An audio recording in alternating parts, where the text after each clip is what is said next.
Probably no matter who you are or what characters you're seeing or what version you're seeing, there's something about these characters that if it's done right, you can see parts of yourself in these characters and it makes you want to root for them.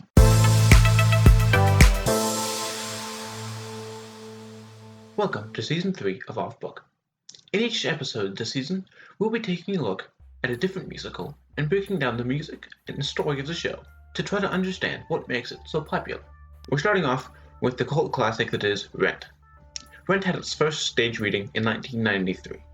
3 years later, in 1996, it moved to the Nederlander Theater on Broadway and ran for 12 years before closing in 2008, getting nominated for 10 Tony Awards and winning 4. It would later spawn a 2005 movie adaptation, a 2008 tape performance, 2 national tours, a Canadian tour, a UK production, an off-Broadway revival in 2011, an Australian production, a production in Dublin, LA, Germany, and so many other places around the world. Music Theatre International created a school adaptation, and Fox created a live version of it back in 2017. Not to mention that its music has transcended even the theatre community and cemented its composer as a pop culture icon. So, that's quite a legacy. So what makes this such a cult classic? Let's dive in. I think to understand what makes Rent such a big deal, you first have to take a look at the story. Because Rent the musical is set in 1989 to 1990. And Rent opened, like I said, in 1996. So the story at the time that they were telling was very timely. But there's more to it than that, because the show ran for, like I said, 12 years and closed in 2008. Which means that whatever story they were telling had to exist through 2008 when the world looked pretty different than it did in 1996.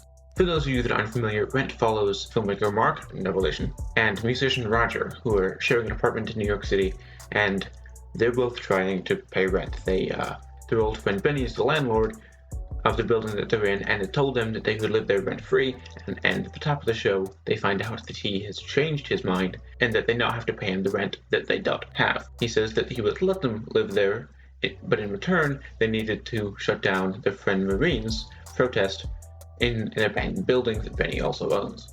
Just stop the protest, and you'll have it made. You'll see, or you'll pack. This kicks off the story as they go to the protest and then go to the cafe afterwards, and they continue to try to navigate life in a world where AIDS is on everyone's mind. It's a very complicated plot, and I probably couldn't explain it very well over the airwaves, so I encourage you to look it up and learn more if you're interested. But essentially, it's a story about humanity. And I think that is part of what makes it so timeless. Because even if the exact circumstances that the show is taking place in aren't relevant anymore, a lot of the themes and also some of the plot points are still relevant. And I think that that's part of what makes this story something that has lasted so long and is still relevant and so many people can connect to, is because everybody can seemingly find somebody to relate to in this story. It's been modified bit by bit for the movie, for the Fox Live version, and so there are some changes in some of the characters, but I don't even mind that. I think that in that way, it's becoming more culturally relevant, and I think that more people are finding a part of themselves inside these characters, and I think that at its core, that's what Broadway should be doing. Most of them are really at their core about humanity, and I think this one even more so because it's about just life. It's about a filmmaker trying to document real life. He's making a documentary about his friends and what they're trying to do, and in doing so he's learning about life and he's learning who he is, and we the audience are learning more about everybody else around him as he learns it through making his movie. And I think that it's something that, by stripping away all of the rest of the plot, we get such a focused look into these people's lives and into what it means to be human and the struggles that come with it. I think that Jonathan Larson and the creative team did a really good job in creating these antagonists, but not painting anybody as the one-sided I will take away their building and then I will be in control. Twirls mustache. And says twirls mustache as he twirls his mustache. It's not really like that. It's more, I'm a person and I'm doing what I think is best and I'm trying to live my life. And you can see that every action that these characters are taking has an impact on everybody else's life. And, some of that is on people that we don't see, but we have a very nice cross-section with how many characters there are in this show to really see all of the effects of what everybody's doing. And everybody thinks that they're doing what's right and they're trying to live well. No one's a villain per se. We just have these protagonists that we're following, and some of the actions that other characters are taking end up causing something that our heroes don't like. But it's not because they're evil, it's just because they have different ideas about what is good.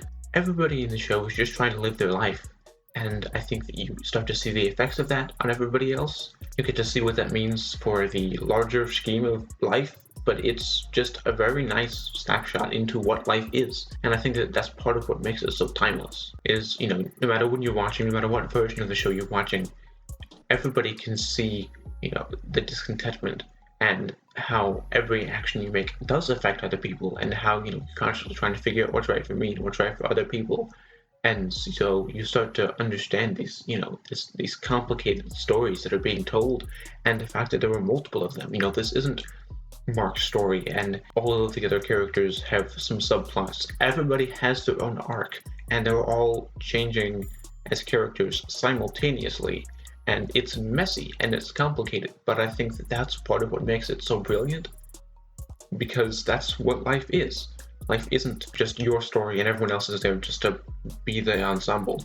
Everybody's living their own stories at once, and they're all colliding, and sometimes it's pretty and sometimes it's not. But I think that Rent manages to capture a specific story, a specific period where all of those stories are changing in a way that's dramatically interesting, but also realistic. And so I think that you have this result that is something that's, theatrical. It feels interesting, it's good to watch, and it isn't so much like real life that you just feel like you're watching real life, because, theater has to have some element of added suspense and drama in order to make it worth watching. But also, it's realistic enough that you can recognize yourself in these characters. Probably no matter who you are, or what characters you're seeing, or what version you're seeing, there's something about these characters that if it's done right, you can see parts of yourself in these characters, and it makes you want to root for them. It makes you want to see them get everything they want, much like we want our friends and the people we care about in real life to get what they want. And so you start to really feel like you're living with them. You feel your experiences intertwining with the show, and you connect with these characters, and you want for them to succeed. And you also know that, if a character like that were to succeed in real life, then people like you wouldn't get what you want. And so it really starts to feel like you're just living life through other people. And I think that that's what the best shows can do, is make it feel not like you're watching a work of fiction, but like you're just seeing some people live. But it's not so far realistic that it isn't interesting. It's still interesting and still captivating. I think it's evidenced by the fact that we're still putting out productions of it so long after the original Broadway production opened. And I think that, having a story that's so fluid and so realistic is really helpful, because it has characters that are making choices and are trying to do what's right, and that doesn't always work. They make mistakes. These characters are making mistakes all the time, and they're getting into fights with their friends. Those two things aren't mutually exclusive. They're trying to figure out what's right and what's wrong. They're trying to ask themselves these questions about life, and I think that that's why we're still putting out productions of this show. That's why we're still invested in these characters, is because it's a show about people, and it's not pretty all the time, but it's interesting and it's captivating to see, like I said, such a cross-section of life. And sure, life in a particular time period and under certain circumstances, but it's really not about that. They have these circumstances because they have to. They have to have a time for the show to be set in. They have to have characters in the show, but really, these characters are just the stand-in for us. It's us living. It's us trying to figure out what choices to make and how to live our lives. It's a show about people, and I think that shows about people do very well, because we all like to see ourselves on stage, and this show, when done right, has a lot of diversity and talks about inclusion, and those messages are definitely very important. And I think that not only that, it also helps everybody that watches it to see someone like themselves up on stage, not only in how they act, but also in who they are, the things that they can't change about themselves. And I think that it's that kind of idea that everybody deserves to live life the way they want to live it, and deserves to have their own story to tell, and does have their own story to tell, and should be treated the same. But also, the world doesn't always see like that, and you get those messages, but you also get everybody's living the same kind of story. You don't have anybody that's been pushed to a subplot. Not everybody has as big of a story as you necessarily like, but everybody has a story that's going on. No matter which character you identify with in the show, you probably will get a deeper sense of what they're going through, because they all have these arcs, like I said, and I think that that's what makes this show work, is because they have arcs, and they're complicated arcs, and they're interesting arcs, and they're not always positive arcs. You're not always going to be rooting for the character that you like, because you're going to see them make a choice, and you're going to go, oh, I don't like that, that wasn't smart.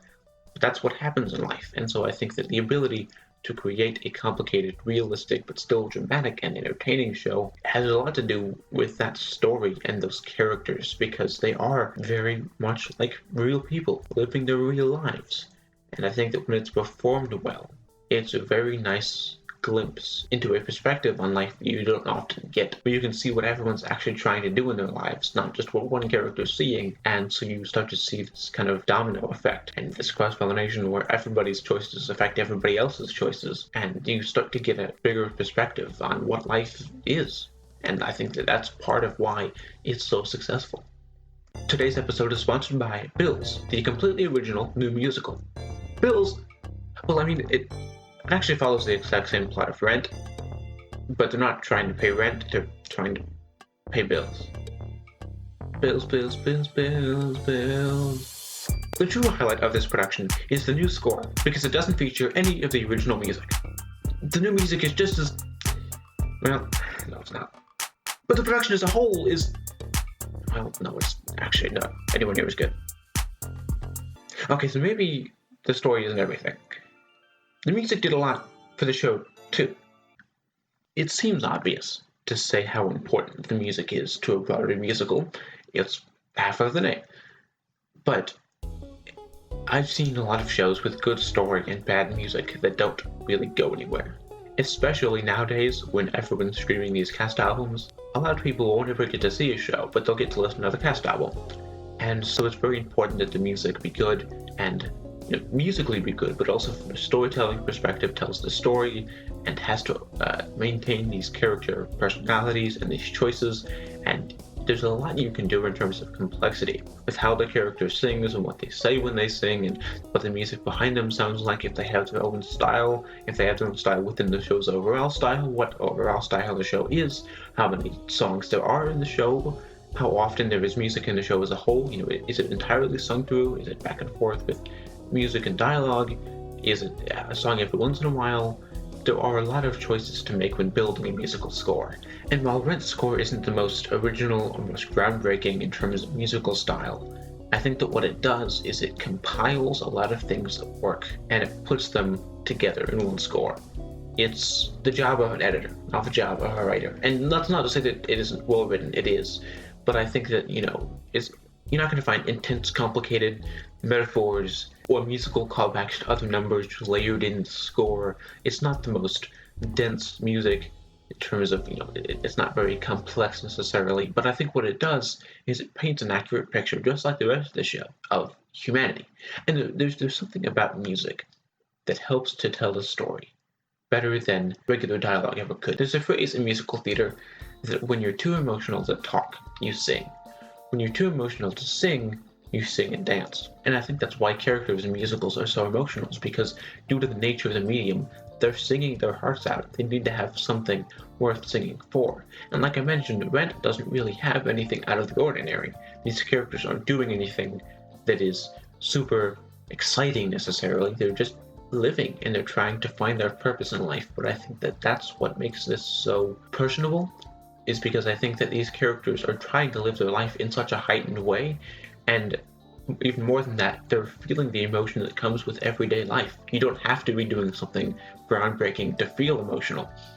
You often feel very emotional just trying to make it through your life, especially if you're going through the circumstances that these characters are going through. And so I think that having music as a device to tell that story is super smart, especially considering that the music is rock music.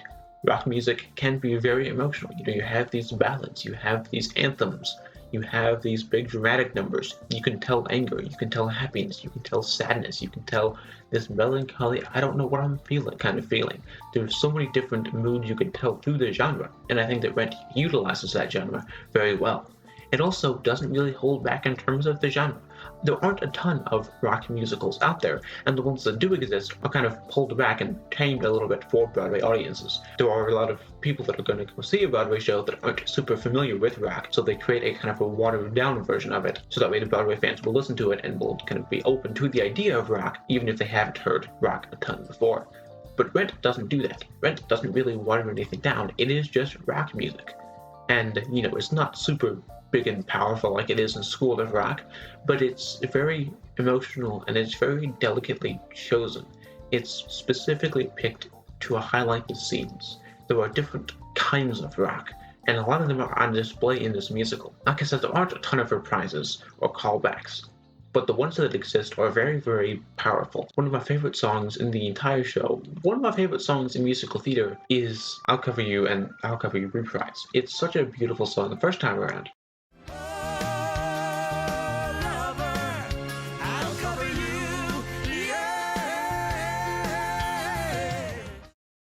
And I think that when you come to it the second time, it is the epitome of what a reprise should be.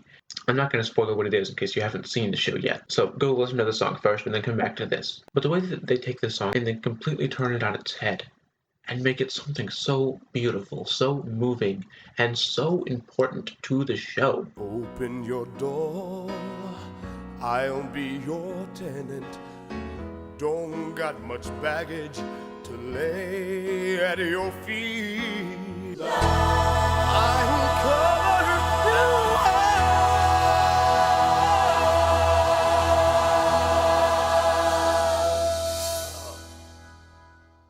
you. In the show, it is a caveat for everything that happens after it. It helps to motivate these characters to make their further choices. It helps to alter the path of the show as a whole. The plot is completely different from here on out. And character development-wise, it's such a beautiful and insightful look into that character and into what he's feeling in that moment. And it also brings up these emotions in you because you heard the song the first time around, and you heard the simplicity almost that comes with it. It's very complicated, but even through that complexity, there's something so simple about it. And now, coming back to that in this moment feels so exact. It feels like this is the exact correct thing to do now, to go back to that simplicity when it's not simple, when it's very complicated, when that kind of sense of happiness is gone. And I think that, in essence, that's what a reprise should be. Seasons of Love is another song that is just, it's become a joke at this point that every musical theater fan, you know, those opening chords, those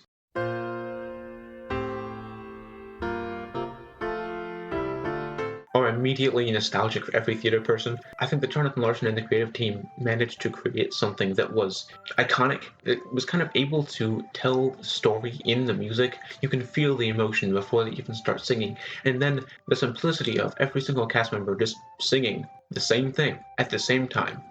525,600 minutes, 525,000 moments so dear. It's not complicated yet. It's so simple. And the lyrics are so thought-provoking. When you take them out of the context of the song and just think about what they're saying, it's something that a lot of us contemplate. You only have so much time. What are you going to do with it? That's a message that anybody can understand. And then you go even further, and by the end of the song, it's so complex and so layered.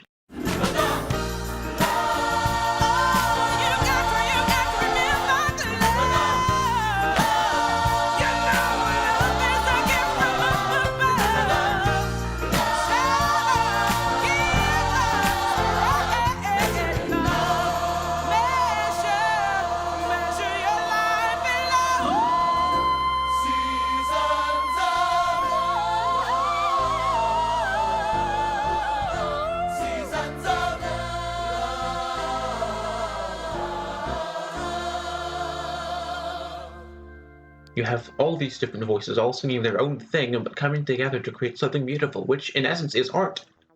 It's art. It's people telling their stories and doing what they do and living their lives in a way that collides with everybody else's life to create a cross-section of humanity that other people can see and can connect with. And it's beautiful in the way that it exists. And I think that Seasons of Love manages to capture that in a way that seems so tangible. It isn't metaphorical. It isn't abstract. It's right there. It's very tangible and understandable. And I think not only is it art, it's just living. It's life. It's people living their lives, coming together. It's what I talked about with the plot. Everybody's making their decisions in life, and that's going to affect everybody else, so we'll in turn make more decisions. And I think that, those separate voice parts help to show that. And then using Seasons of Love and I'll Cover You reprise. I'll cover 525,600 minutes. 525,000. Is so beautiful because it calls you back to that idea. It's the through line. It doesn't happen until the beginning of Act 2, but it's the through line throughout the entire thing, even before the number comes, where everyone's just trying to figure out what they're going to do with their life. And so, by hinting at that, the Act 2 opener, so simple, everyone just standing on the edge of the stage in a line, helps to define that thing you've been thinking of and searching for this entire time. They've been searching for their purpose, and now they're starting to understand it, and you're starting to understand it as an audience member. And then that's going to be the through line even more definitively for the rest of the show, until they call back to it in the reprise of I'll Cover You. And then again in the finale,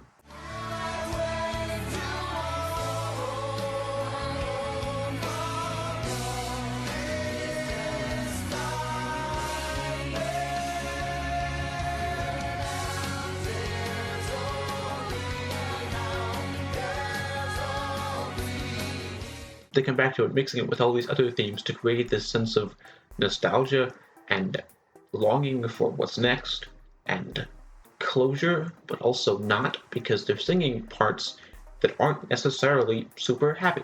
So it's this kind of culmination of everything to end with this finale, and I think it is such a good choice to do so because it feels so correct for this show. I'm not a huge fan of finales that just repeat other songs, but this one in particular uses those songs in such a precise way. I think that the moment informed what songs to pick, not the other way around, and they really earned it, and it is such a good choice to, once again, have all these separate stories colliding, but this time it's in a way that makes it sound complex, but also so simple. It doesn't sound like a big finale where everyone's singing different parts. It sounds so simple and in unison, but it's different parts to illustrate there are differences between people even when we're united. And I think that that's what's so beautiful, is everyone's telling their own story and we can come together, but we're also still living our own lives and we're not defined by other people. And I think that there's so much subtext here. I don't know if it's intentional or not, but just in listening to it myself, I think that every time I listen to it, depending on what I'm feeling and what I'm going through that day, it means something more, it means something else, it means something different. And I think that that's what makes this music so good, is that it helps to tell about life, and I connect with different characters at different times, and this music is written so well to pinpoint exactly what emotion these characters are feeling, even if that emotion is a complex emotion or an emotion of I don't know what I'm feeling. And so by creating those songs, it helps to create a musical definition and helps to express an emotion that is hard to express otherwise. And I think that that's why it connects so well with every audience, is because no matter what you're going through, you're going to be able to find something somewhere in the music and then be able to feel the emotion because you know what that character is going through in some way, shape, or form. And the music helps to express what it's like. And these characters aren't singing about events a lot of times, they're singing about emotions. And I think that that's what makes it so universal and what can let it exist outside of the show. Because sure, it's about the plot, but really it's more about emotion and feeling. And feelings don't just exist inside theater. So I think that Rent works because it is about emotion and about feeling and about living. And when done right, it's a show that, yes, it's very defined and set in a very specific timeline with certain characters and certain events. But you could change anything about that and it would probably still work just as well, because at its core, it's about living. And I think that the story is written and the characters are written in a way that people can connect with them in a very tangible way and in a very personal way. And these characters are expressing themselves through beautiful songs that are all about what they're feeling, not what's happening, but what they're feeling. There's a new character realization all the time. And I think that that helps to really make the audience feel those emotions rather than just see that they are feeling them, because you get an insight into their heart, not necessarily into their mind, but into their heart. And I think that that is so beautiful. And Rent is really the definition, I think, of what musical theater can do and what it should be doing. Not even in topic. There are shows that are about many different things, but I think in messages, in themes, in the emotion and storytelling, It manages to find a way to tell all of these stories that are different, but just as important and just as complex, and are all colliding at different times to create this one huge story that feels very authentic. I really like it. I am so glad that, for the most part, it stood the test of time, despite being set squarely in the 80s. I hope that people continue to talk about it, and that it continues to stay relevant. I think it will, because the story at its core is about humanity, and the music is well written, well performed, and seems to be written in a style that continues to be popular, even 25 years later. Next week, I'll be diving into Wicked and taking a look at what makes the story of a witch so endearing. Until then, make sure that in the event of a tornado, you don't let your house be carried to a magical land. I'll see you next time.